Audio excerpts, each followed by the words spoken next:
itong nakikita nyo mga idol, makina pala to no ng 4HF1 engine, Isuzu Elf.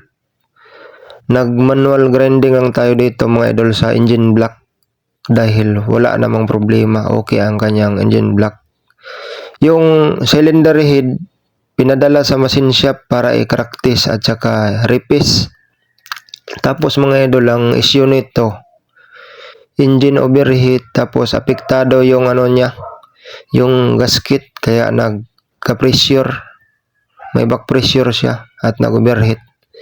Yan o, nakikita nyo, ginamitan natin ng liha at saka salamin para pantay ang kanyang pag-grind.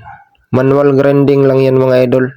Okay rin yan ang engine block niya kaya hindi siya align lang. Kaya yung cylinder head yun ang pinadala sa machine shop para i-crack test at i-repace. Top overhaul lang to mga idol, 4HF1 Isuzu Elf. Ganyan mga idol, oh. Mano-mano lang yan. Hindi na yan kailangan ipadala sa machine shop.